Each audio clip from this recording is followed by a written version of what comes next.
Hello, everybody, and welcome to Championship Sunday here at DreamHack Winter 2018. My name is Cora Georgiou, and bringing you all of the action for our first quarterfinal of the day will be Falcone and Lorinda. Welcome back to the desk, guys. How are you doing today? It's been a long weekend, but today we crown a champion, Falc. Great. It's the best bit, isn't it? Top 16, down to top 8, then top 4, and then top 2, and then top 1.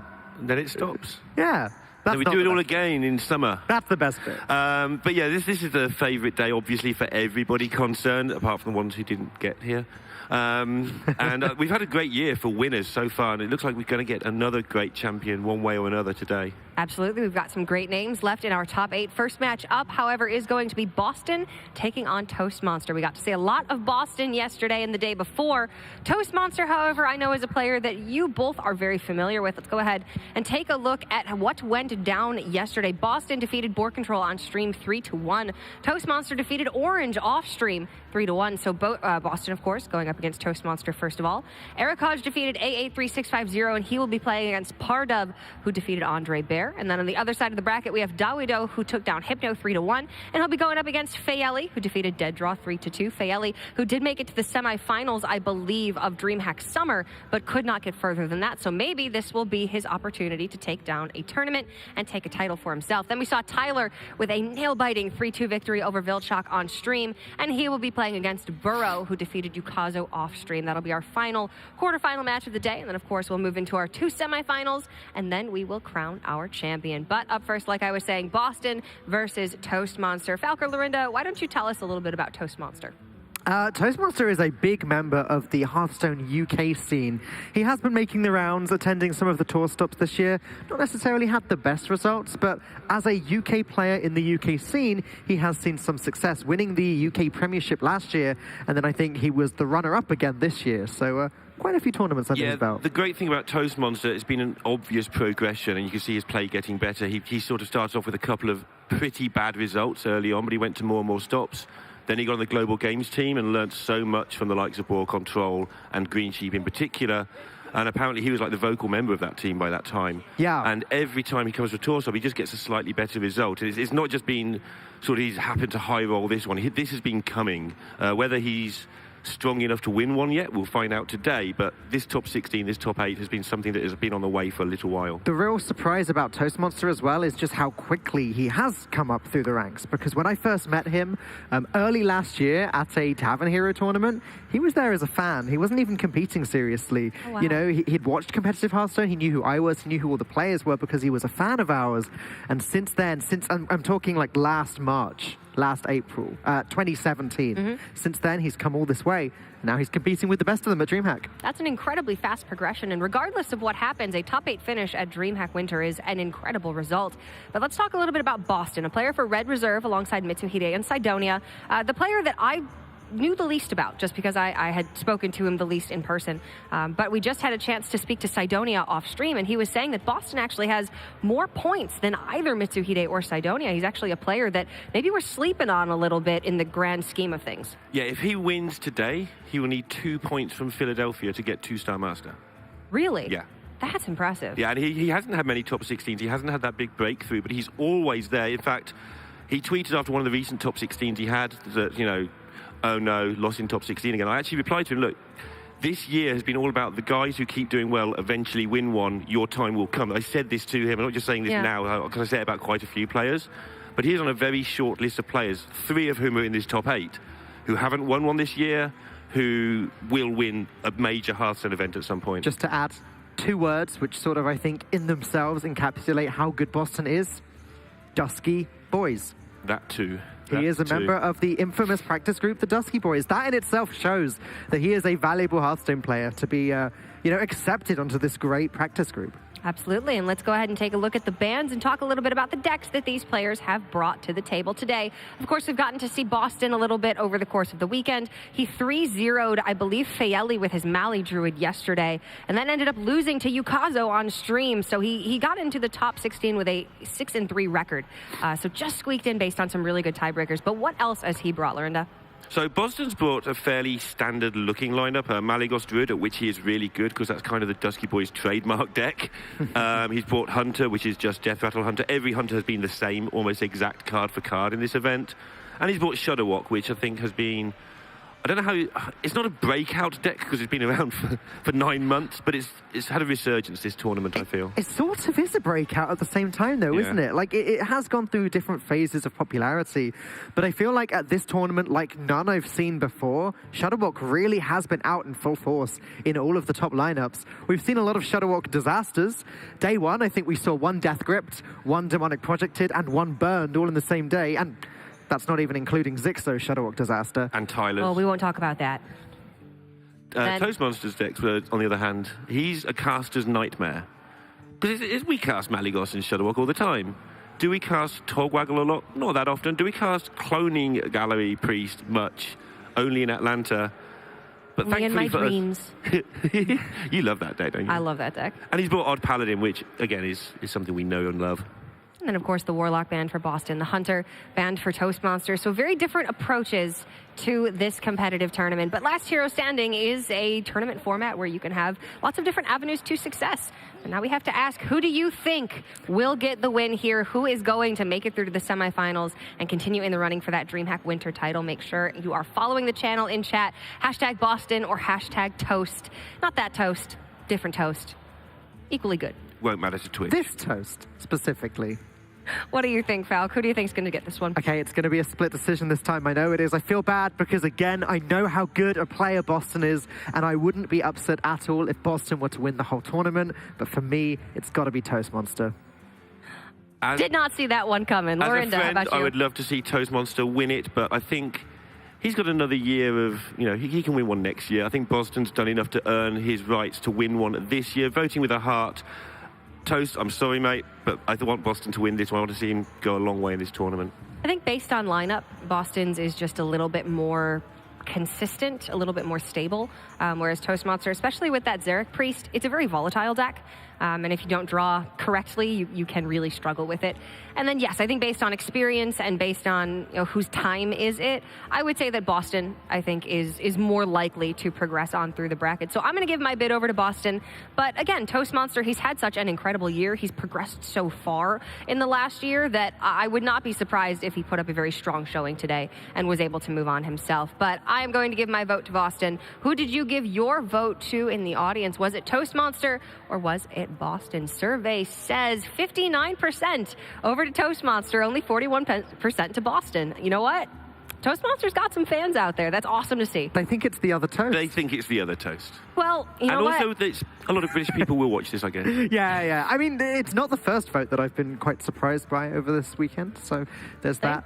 That's just that they like me. They want to agree with me. That's it, right, Twitch chat? You Yes. watch as the votes now change. They really like your flowery shirt and your opinions. Well, it's about ready to get into all of the action. So our first quarterfinal of the day, Toastmonster versus Bozzzton, gets underway right now.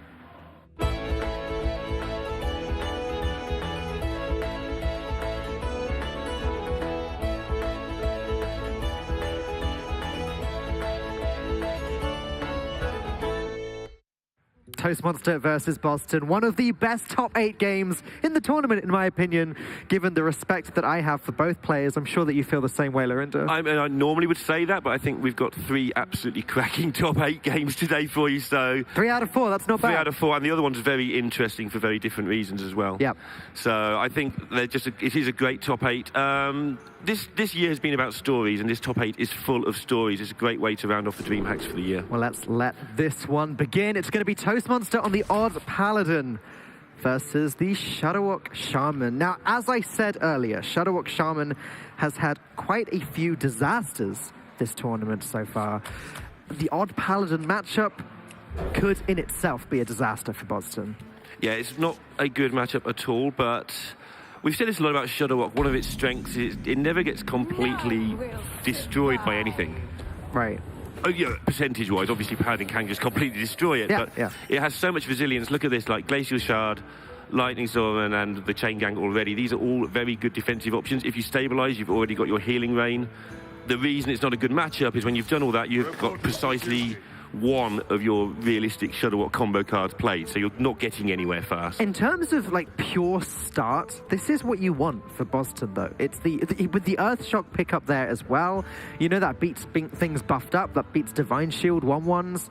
It beats a surprising amount of cards in this deck. Would love to get himself a Mana Tide totem down there though, so that the Paladin has to either slow down or Bozzzton starts cycling through that deck. He needs card draw. He needs Acolytes and Mana Tide totems more than anything else in his deck at the moment.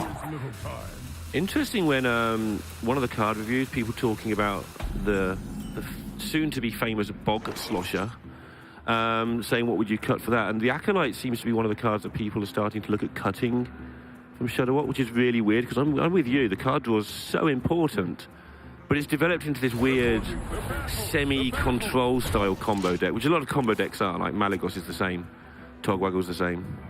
I was watching Muzzy and Tempo Storm, Muzzy and Cyan's Tempo Storm card review last night, and I actually agree with what they had to say about Bog Slosher. I don't really think it finds a place in Shudderwock Shaman. I think Zola just does the same thing, but better, given that it leaves the minion on the board. And honestly, I think Shudderwock Shaman in this form will exist, possibly without any changes, come the next expansion. It may well do. It's all about testing that card, see if it makes enough difference. It's gotten to that point now where, and we're seeing the evidence in how many successful lineups this deck has appeared in, it is somewhat consistent. It's consistent enough. And a lot of the decks have reached that level of tuning because the Dr. Boom set basically will be much more influential come April than it has been currently. Yeah. We have a lot of the same decks sort of hanging around, so they've become incredibly refined. Oh yes, in April when Grumble and Saronite disappeared, this deck won't exist anymore in its current form. And it's struggling to exist in this game also, as Bozzzton is going to have to consider playing the Lightning Storm because of the buffs on all of the 1/1s here. It's going to go with Saronite instead. Okay, sure. It's the way of stalling without overloading yourself. I like this. And something we've seen about Boston's play throughout this tournament, even in the games where he self-admits, you know, he messed one up yesterday in the Paladin Druid game. Yep. He is incredibly good at not using that removal until he absolutely has to. And Lightning Storm going to turn 5 is much better than Lightning Storm going to turn 4 because it's the most things you can remove before level up gets played. Right. Or, basically.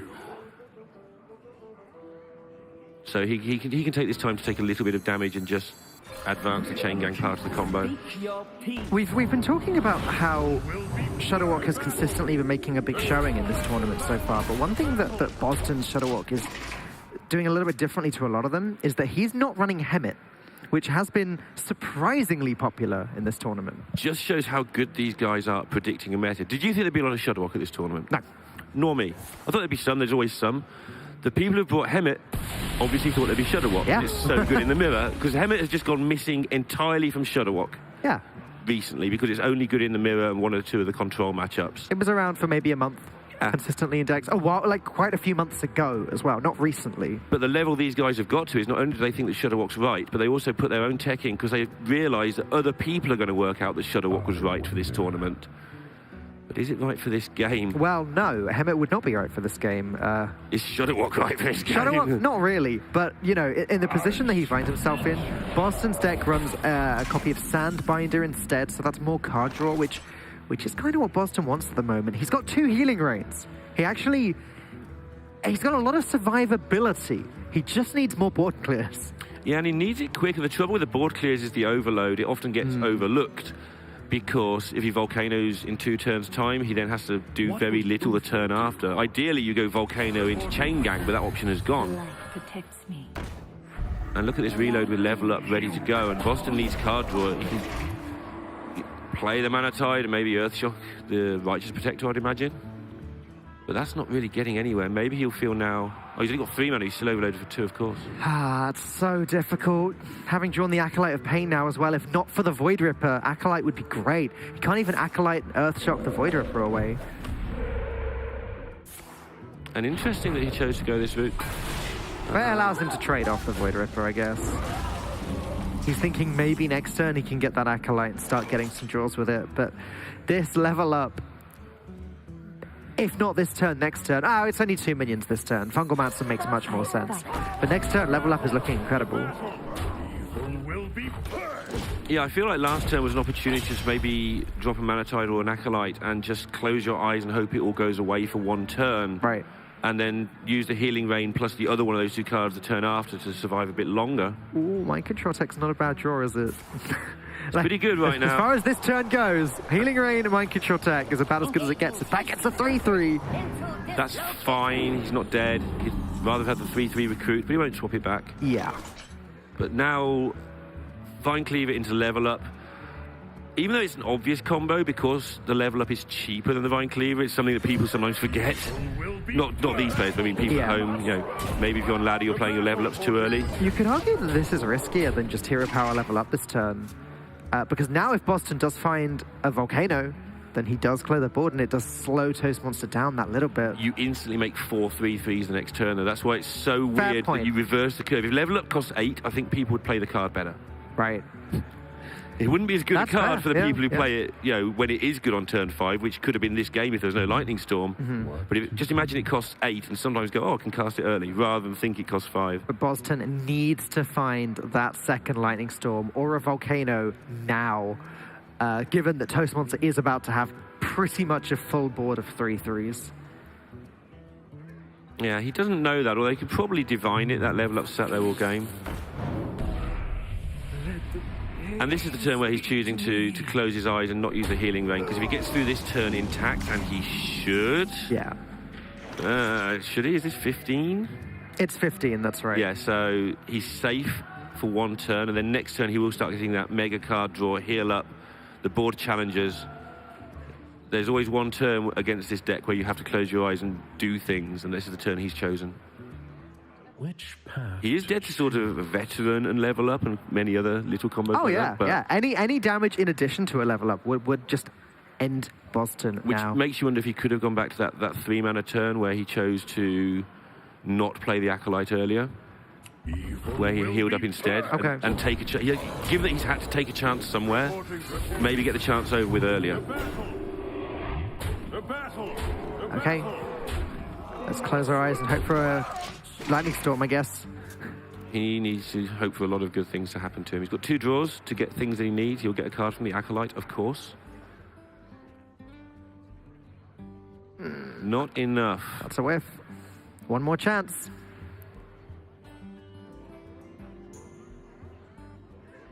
Which one do I hit with the Acolyte? That one. Hit the golden one. Oh, that's a mistake. Oh, that's not the one either. Zola, the game's gone. So is Hex Healing Rain even enough for Bozzzton to survive? I'm going with no, but It's I haven't not. counted it. Can he hex his home minion, save more health? No, that's the same number. No, I've just counted very quickly. It's not even close.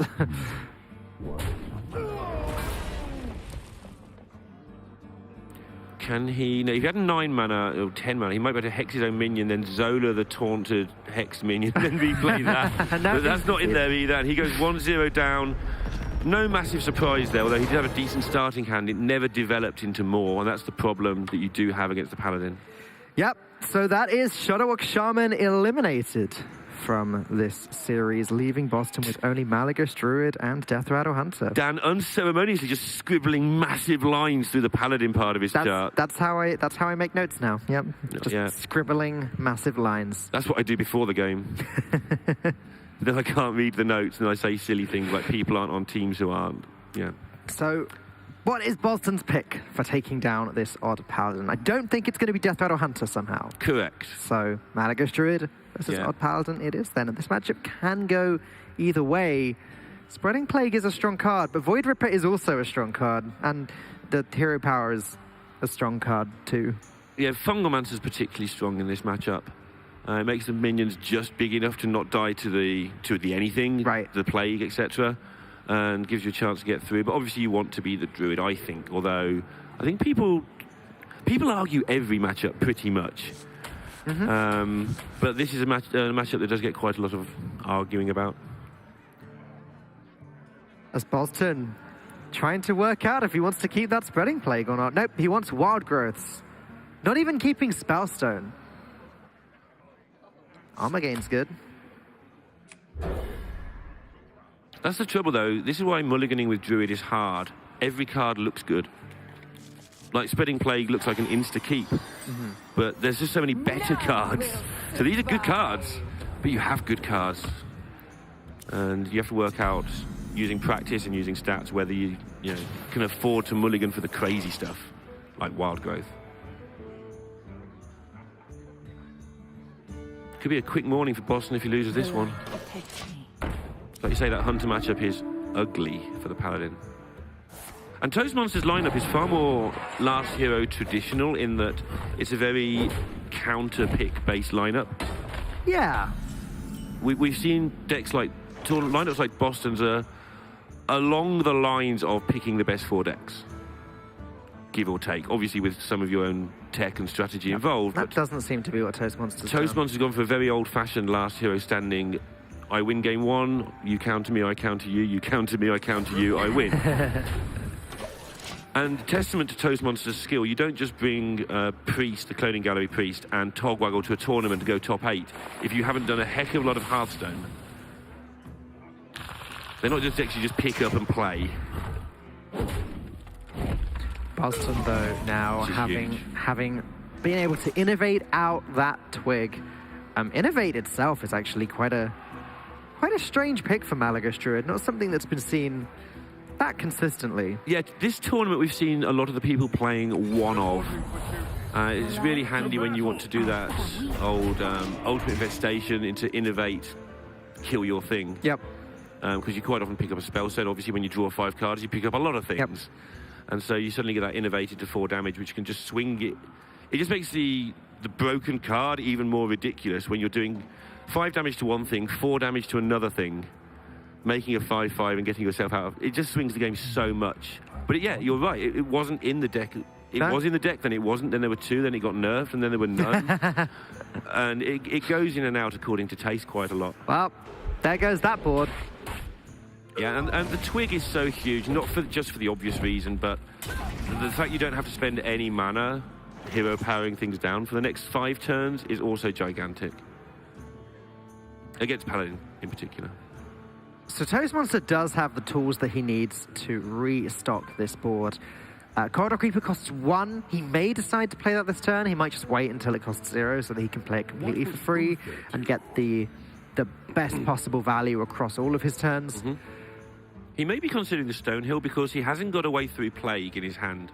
Because he hasn't got the Fungal Mancer or the level up. He might want to look for a more narrow, chunky board as opposed to a wide one, which is normally fairly wide, not too wide, and just smash through the Plague unless you get your Void Ripper. It's difficult because if he does that, if he doesn't go wide, then he's sort of playing around Plague, giving Bozzzton the read that Toastmonster has no way of buffing his hand, is what I mean by that. So I actually think I prefer this from Toastmonster, even though he doesn't have these buffs. Go completely wide. It's 1 turn early for the Spreading Plague anyway. A swipe has just been used. Yep. He does have the Blessed Maul as well. And he has 2 draws on top of that. Yeah. So lots of things in his favour for this. You know, it's not coming down this turn, like you said, even if it's in Bozzzton's hand, it might not be there, which is actually the case. And you've got 2 goes at many cards. Void Ripper is fine. Fungal Mancer is fine. Level Up is obviously lovely. Interesting to see how he uses this Moonfire. Yeah, he's desperately having to draw through his deck. We've seen Bozzzton many times now just using his Malygos combo pieces, not as part of the combo, just to survive, just to extend the game. It's worked out for him very well. And this is exactly the type of matchup that's important in. Just using these combo pieces to survive, because in theory you do win eventually anyway. This is a case of balancing. Does the draw card get you Spreading Plague often enough to save you more damage than the armor would save? Yeah. But the armor doesn't save you much. I know it's 12, but if these things come in next turn with a level up for that 12 and more is just gone straight away.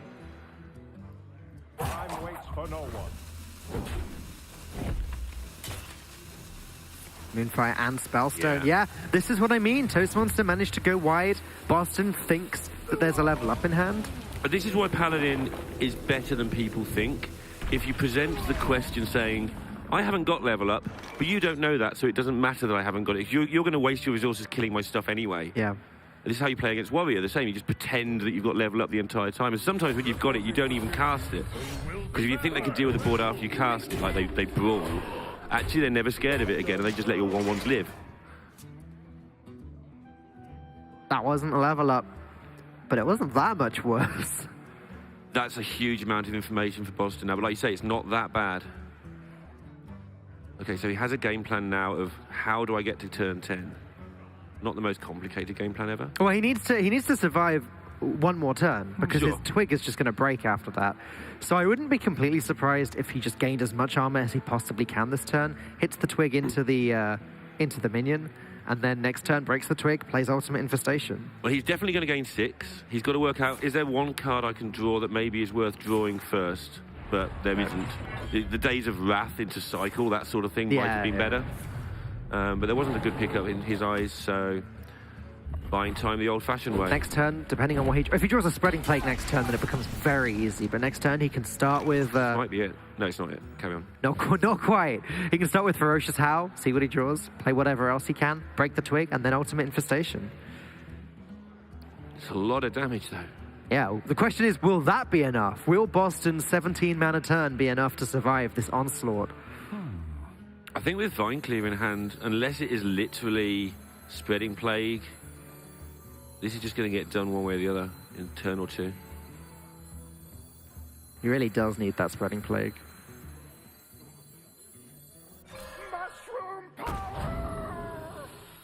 And yeah, I mean, he needs Spreading Plague and then follow-up, and Lich King is a follow-up, but it's not like the most ridiculous follow-up ever. Okay, Bozzzton is a world of trouble. This is a lot of pressure, not just because he loses this, but then he's got the Hunter left. Toastmonster's teammate, Big Ben, already a DreamHack finalist in the past. Yep. Came second, DreamHack Valencia, I think? Correct, good man. There we go. That's my job gone. I can't do it that consistently. And Eminem have done a lot for the UK scene across multiple esports. You know, supporting players.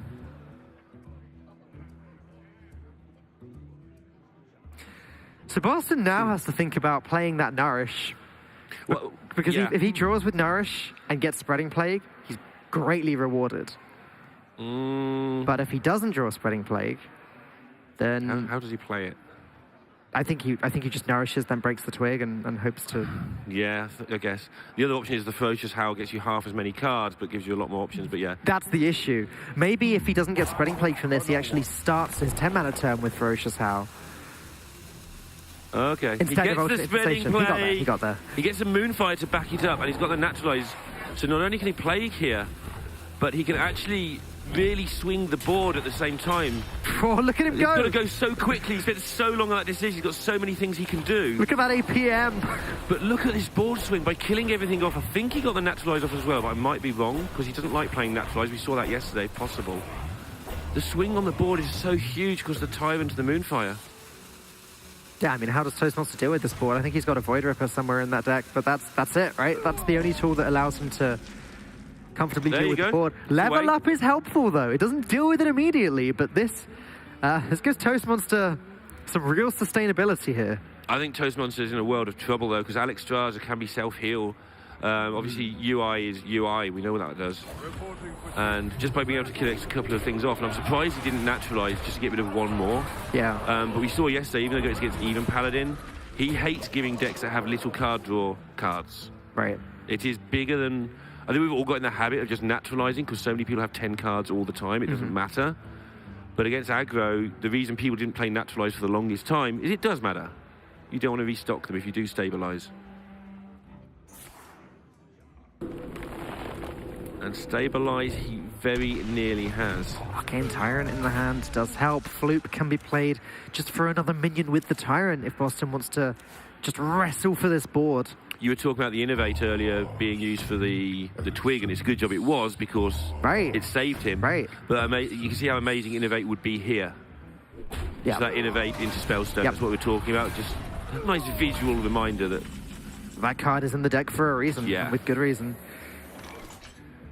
So Sunkeeper Tarim from the Stonehill Defender could be good, but just not this turn. That's the issue. Maybe he could just go Vine Cleaver this turn, try and create as large a board as possible, and the next turn go Stonehill and then try and get Tarim. Yeah, Tarim doesn't look that fantastic right now. It's definitely okay. It's always okay. But yeah, maybe one more turn. Yeah, it's just the fact it's not playable this turn. Oh, he points that face. I'm not sure about that. That may have been quick. I know he's got to do damage, but 4/4s kill your minions so much.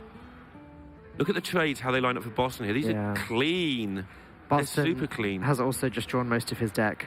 I think he can just Alex Straza himself here, make all the really straightforward trades. None of his stuff dies. If he Alex Straza, he can't hero power, he might want to. They might just Spellstone a 1/1. Yeah, right. And then Toastmonster ends this turn, or starts his turn with only 1/1 on the board. Well, yeah, he Spellstones the thing and trades into 1/1. You know what I mean? So he can. Yeah. So he can start next turn by making 4 more 1/1s, but that's not winning him the game. Yeah, and again, Bozzzton keeping naturalizers back against aggro. It sounds obvious when you say it, but someone, you watching, you have at some point naturalized a big minion against aggro, and Bozzzton does his absolute best never to do that. And this is why. Just trying to run Toastmonster out of resources. Toastmonster has 1 Divine Favor. Just having a quick look. That draw would be huge. That would get him in with some sort of chance. I think he needs that right now. I don't think anything else does it. That's not Divine Favor. That's a wand drop. Damn, not even getting the Tarim, which would have at least allowed him to trade off the Lich King with the weapon. Ugh, that's rough. Yeah, Righteous Protector might buy him 1 more go at the Divine Favor. You're sort of currently the control deck looking for your massive card draw card.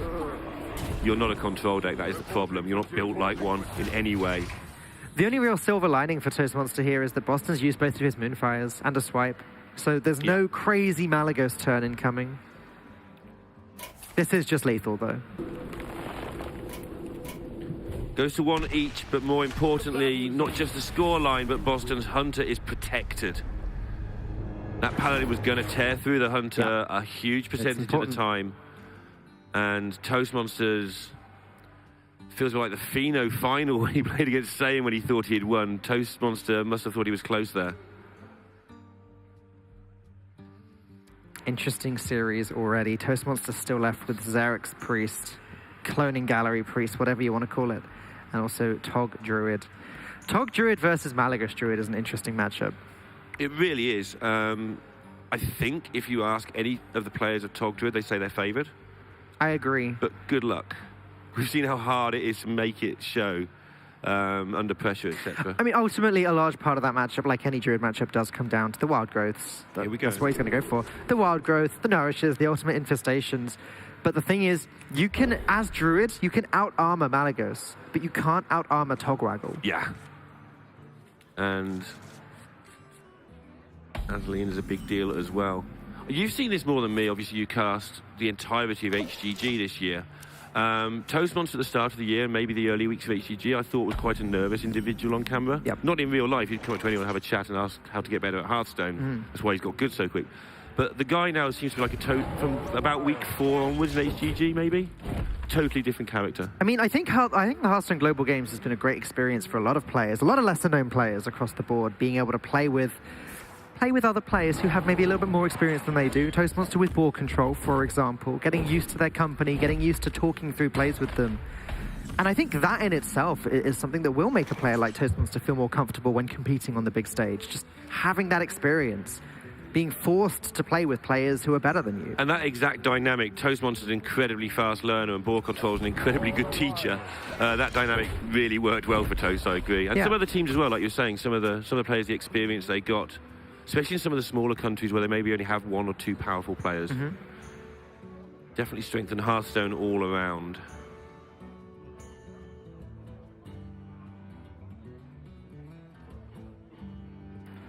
So one thing that's massively important here, which is why Bozzzton's hovering over this MC tech and looks like he's going to play it, is the health totals.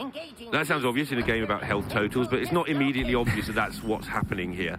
But both parties, especially the Tog Druid, get loads of armor. It's not uncommon to get to sort of 60 health. Yep. And it will probably go to fatigue. So if you can have chip away that health, then maybe have a huge Malygos turn, not necessarily a lethal one, and then just chip into fatigue. That's how you get it done. So that's why he's occupying the board like a crazy man with a 3-3. What's fascinating to me, though, is that Toastmonster decided that drawing a card is more important than clearing that 3-3 off of the board. I would have expected him to want to clear that to keep his health total as high as possible. It's important in surviving against Malygos. But no, his game plan is draw through my deck as quickly as I can, get that Togwaggle win condition going.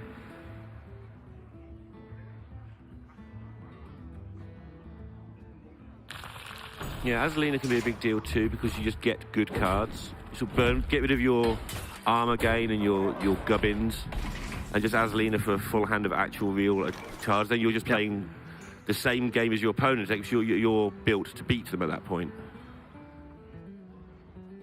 Toastmonster. The timing of Azalina is something that mystifies me, unfortunately. Oh, it's so difficult. It's so hard to play that card correctly.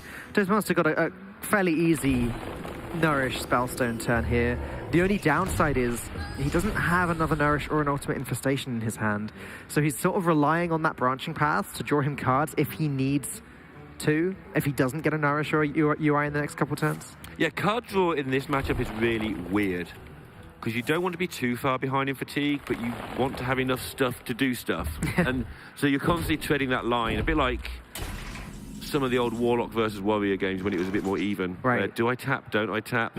You know, some people wouldn't tap for whole games. Yeah, yeah. Some people would tap once or twice. Getting the second Nourish for Toast is huge, though. And there's the Ultimate Infestation as well. Now he probably wishes he hadn't just played that Nourish. It's impossible to know, though, what the next card is going to be. Two reasons for Bozzzton to keep his hand size low. First of all, so you can't just be soloed by Togwaggle. Yep. But also, secondly, like so Togwaggle with naturalizers. Yep. But secondly, the Azalina, you don't want to give your opponent any cards when they choose to Azalina you. True. Obviously, you have to. It's not like a case of keeping it ridiculously low because you want to be able to do stuff. But that's why it's a matchup that people fight about forever because there's so many micro decisions. It's definitely the type of matchup, though, where you can win by soloing with Togwaggle. You can just go on turn 10, naturalize Tog rather, force the deck swap, take that Malygos away from the opponent, take the Lich King away from the opponent potentially, give them a lot of, as you would say, gubbins.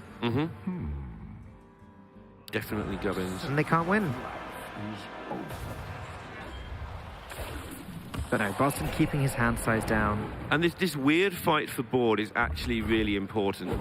It comes down regularly to, with the Tog having the edge, but regularly to, if you've got a minion on the board and they haven't, join the fatigue. It's like doubling their fatigue almost. So these little micro fights, it's not like watching aggro versus aggro, but it's the same deal. If one of you ends up with a 4-4 on the board for a couple of turns, it's huge. Yeah, yeah. Hence the Spreading Plague for 2 cards. Toastmonster also trying to empty his hand now, notably changing his Wrath strategy from dealing 1 damage and drawing a card to now dealing 3 damage and not drawing a card. He wants to get that hand size down. He wants to cast Ultimate Infestation. Yeah. There's Malygos. Twig almost ready to break. But nothing, well, 1 swipe in hand. You ideally want to Malygos and do some Moonfire action. It's so good, emptying your hand, emptying the Moonfires out, you know, getting the damage in, all that good stuff all at once.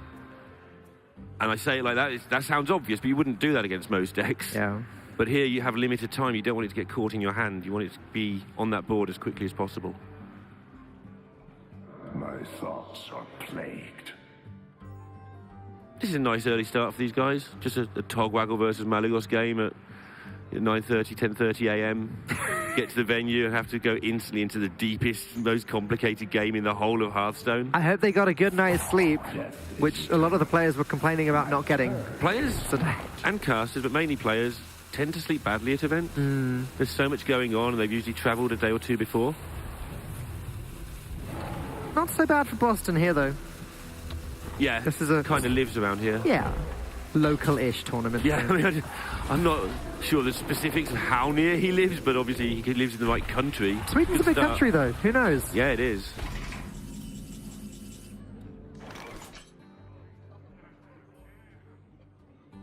I have family that live in Sweden.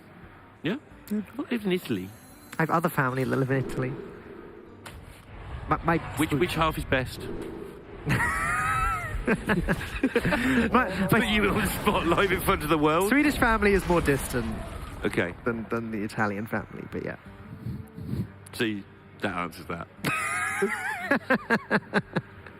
Can't be embarrassing Dan first thing in the morning. Sorry, Auntie Liz. Okay, so now it's Bozzzton's turn to work out what he wants to do with these My UIs thoughts are and plagued. also what he wants to do with Naturalize. Here he goes. Time to go for it, yeah. Get some stuff to go with your money. That's stuff. That's not. That's stuff. That's good. That's kind of stuff. That's Lich King's stuff. good too. All stuff. Another reason for this Innovate that I didn't mention earlier when I was waffling on in my droney voice about Innovate is this. Right. So UI often fills your hand because it's hard to empty your hand as Druid. Right. So just burn it and draw a better card next turn so you don't It's burn been a cycle, hasn't it? Like, I'm sure when the latest expansion came out, maybe even when the Witchwood came out, Innovate came back into play briefly and was used for that exact reason. Yeah. And then it went out of favor again, and now it's come back in. I think it went out of favour partly because of the nerf. It was not that great. It's Okay. not that great now. And people are like, oh no, it doesn't do enough now. It doesn't cheat the game anymore. But actually, it's just still good. I think it's just a one-off. I'll just double check. That's usually a one-off. People that play it. Boston's is. I didn't check Yeah. Toastmonsters. A toast shouldn't be. Let's have a look anyway. Because now I get paranoid. He actually does have one as well. Yeah.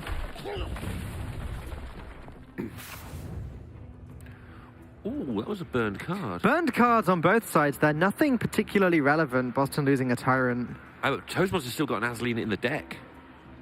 Bozzzton kind of got Malygos in his Right. hand. He's okay to burn a card. He's fine. Right. But neither player knows that about the other. Of course, yeah. Both players with Florist in their hand too. All Boston really needs is Floop, and then he has some silly amounts of damage. He might even decide to just break the twig and go Malygos Moonfire here. He's been known to make plays like that before. Yeah. And again, just to reiterate, the Lich King is not going to kill Toastmonster, but if you can hit him once or twice, it could definitely win the game. Yep. Given that Toastmonster just used a Naturalize, this Lich King is looking a little bit safer. And also, Toastmonster doesn't want to be wasting Naturalizes before he's dealing fatigue damage.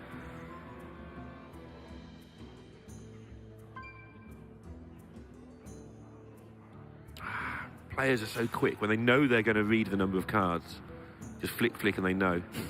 I'm sure that I do it when I even know what the cards are. It's just a habit to just keep checking. Yeah, I do as well. So you don't even read what it says, 'cause you know what it says. I definitely don't check that quickly, though.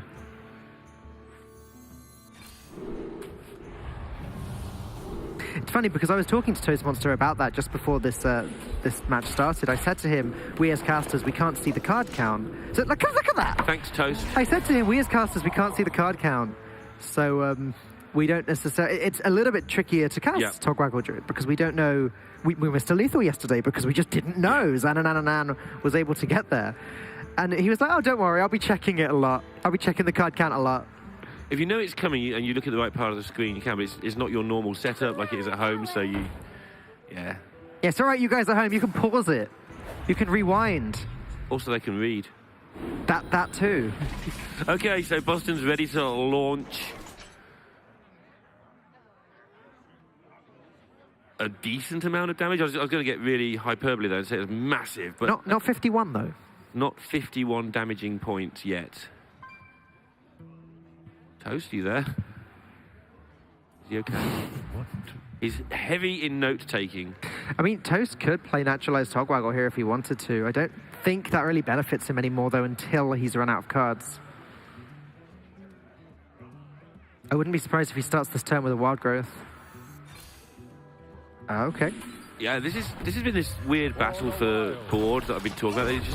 There's so few things to kill that when you can kill something, you kill it. Apart from, like you said, with the Naturalizers, which you're actually saving for more strategic reasons.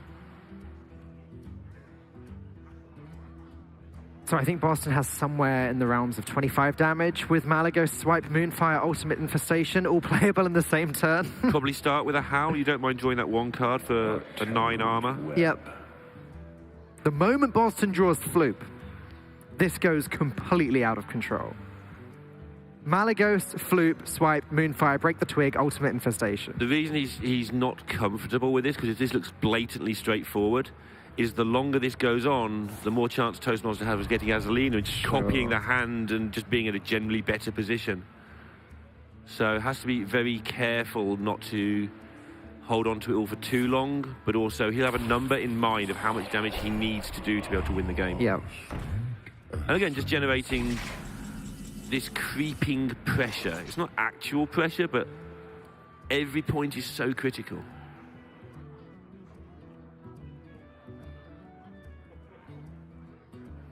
Even with Floop, Bozzzton's only got 35 damage. That's plenty. He would just take that now. Oh, yeah, sure. You don't need a game-winning amount, but 35, is 35 you said? 35, That's yeah. not a lot of points of damage. You just take that and take your chance. Because then you have a Malagos on the board as well. True. 2 Malagos, actually. One of them's just a 3-4, Sure. but... Toastmonster just still gaining armor, though. Look at that. The armor total, I just find the minion battles hilarious. It's like you're short one for your team, so you just grab somebody from off the street. Hey, excuse me, I know you're on your way to work, but do you mind going on the pitch for an hour? We'll play shorts. And the MC Tech's just been played. So 41 damage, including the minions on the board and also the twig. And there's only one MC Tech in Toast's deck. Right. So he doesn't even have to worry about, do I care if my Malagos gets stolen? It's got to be go time here. One of the reasons Bozzzton does so well, amongst others I keep mentioning, is his commitment to really thinking things through. It's 51 damage because he's still got a Moonfire in his deck, and Ultimate Infestation draws him that Moonfire. Ooh, nice. So the play is Malagos, Floop, Swipe, Moonfire, Break the Twig, Ultimate Infestation, Moonfire. That sounds like a Hearthstone turn.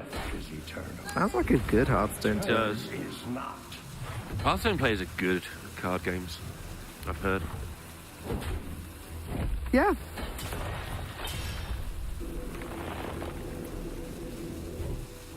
It's just almost lethal. I think it's even more damage than I said, actually. More than all that damage. And he got it. I was just wondering, because Moonfire was the bottom card drawn, if he actually had time to play it. He does push that rope pretty close. Not as bad as Zalay. I mean, Zalay actually loses turns sometimes because of the animations.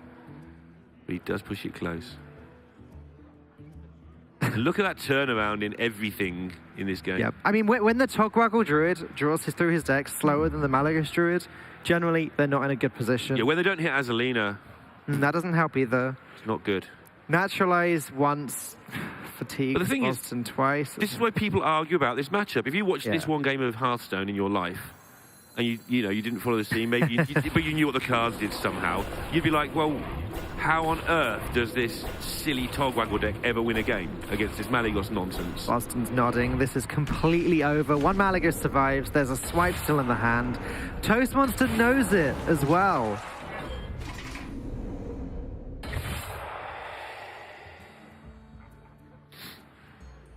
It's going to be 2-1 to Bozzzton, making this comeback with Malagos Druid. Worth pointing out, he did draw that twig on turn 4, both games that he's played with this deck. Yeah, in fact, I think it was turn 3 against the Paladin. It was, yeah. It was innovated out, wasn't it? But that was good in its own right, knowing that that's his way. Obviously, the twig's a very straightforward card to have against Paladin. You know you need it. It saved him in that game massively, allowing him to nourish for Spreading Plague. So for Toastmonster, it's all down to Xeric's Cloning Gallery Priest. And this is a deck I actually want to quickly take a look through the deck list. Exact build. Because we've seen a few different versions. This one doesn't run Statue. It does run Grizzly. Apparently that is one of the more standard ways. Yeah, Thalnos has gone from the deck quite a while ago as well now, which surprises me because Thalnos Spirit Lash against aggro is a really good way to get to your Scream. It's always bugged me about this deck that cards like Thalnos and Gilded Gargoyle have to be in it, just because you play a Spellstone, and when the cards you get back are Thalnos, Gilded Gargoyle, Radiant Elemental... And that's why they dropped the Thalnos. That is the reason. And Statue, like it's not your win condition. Yeah. So yeah, exactly. And with this being last hero standing, it makes it a lot easier to decide, do I need those defensive builds? You're not targeting the aggro decks. You just fold up. Dan's just looked at Bozzzton's hand, I think. I don't know what he's trying to say here. Yeah, I'm just Druid cards. So whereas on ladder, you might want the Thalnos. You might want slightly more defensive options. On last hero standing, sure, you don't want to lose to aggro, but that's not what the deck is supposed to do. It's supposed to beat the slower decks. And yeah, I mean, if you want to explain why this is so good, Dan, you feel free. But I think we may have mentioned it before. I'm good. How about the Tyrant? Do you like that addition to the hand? Quite a lot, yeah. I do want to say that's a Shadow Reaper Anduin in Toastmonster's hand, and I don't believe that's common at all in Cloning Gallery Priest. Not from what I've seen, anyway. I've seen it a few times, but I don't know. I wouldn't like to say whether that's common or not, but in tournament again, I can see why you would. Again, just giving up your healing at a certain point in the game isn't against the more aggressive decks. That's not something you can go with. But like you said, this is tournament play for the same reason that the statue gets rotated out, I guess. And Hunt is a thing, and Hunter makes a lot of big things around turn 8. True. So that's another reason. I don't know if that's the only reason, but that's another thing. We saw a match yesterday, I can't remember who it was, but they basically just played 4/4s only against the Priest as Hunter after turn 8. They didn't go for Katharina nonsense, they just sort of went for buffed MC techs and things. This is a very strange build, actually. Toastmonster doesn't even run the... Oh, he's playing... Yeah, so he's playing the more controlling build without the... Yeah. I'm drawing a blank on the name. 6 mana cards. Summon a card from your deck as a 5/5. Yeah, not Eternal Servitude, the other one. Yeah. The other one. I can't believe I'm drawing a blank there. The second somebody says I'm drawing a blank, I always draw a blank alongside. It's so natural. But yeah, one that rips a 5/5 minion of your choice, not of your choice from your deck.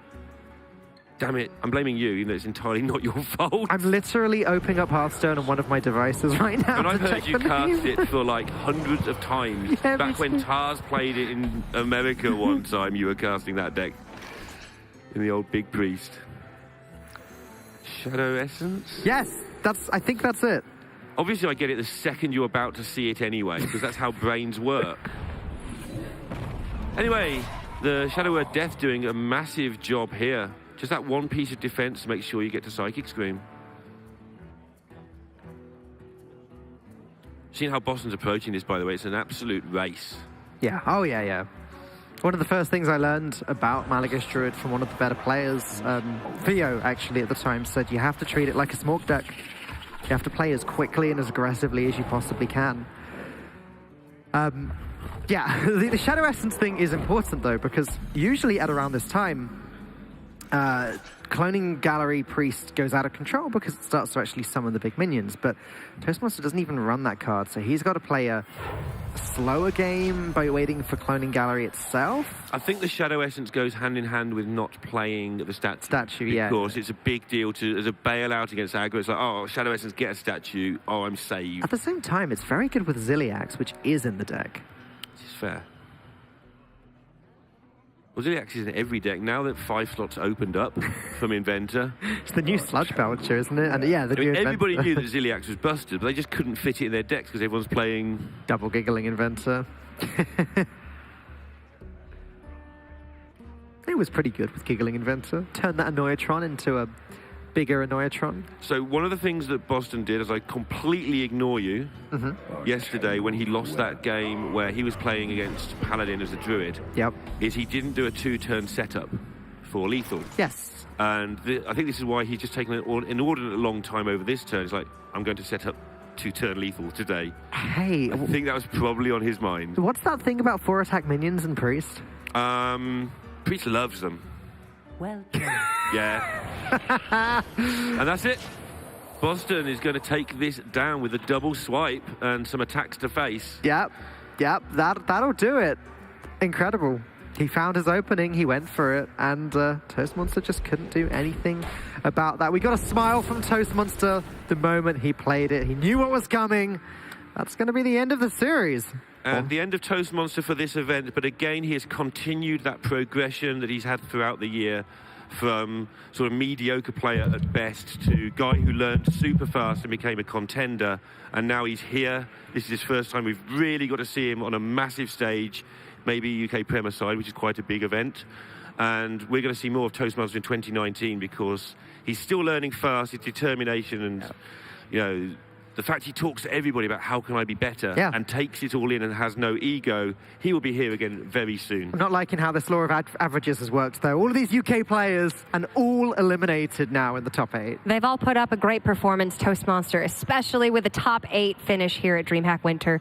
Unfortunately, this is going to be the end of the road for him. Bozzzton, however, moving on to the semifinals, and honestly, it's a good result. I think even you can admit that, Falk. Oh, yeah, of course. No doubt at all. I'm incredibly happy with all of the members of Team UK, as I've been lovingly referring to them as throughout the weekend. Great to see Bozzzton in a semi-final, though. Absolutely. Oh, yeah. Fantastic. We've got a few more players that will be good to see in there as well coming up. Yeah, we absolutely do. I would have loved to have seen the Xerix Cloning Gallery Priest perform a little bit better, but you know what? What happens, happens. The Melee Druid just cannot be stopped from Bozzzton today. We'll have to see if that trend continues on in the semifinals. We'll be seeing him a little bit later on, but now it's time to find out who Bozzzton will be playing against in the semifinals. So when we come back, our second quarterfinal here at DreamHack Winter 2018.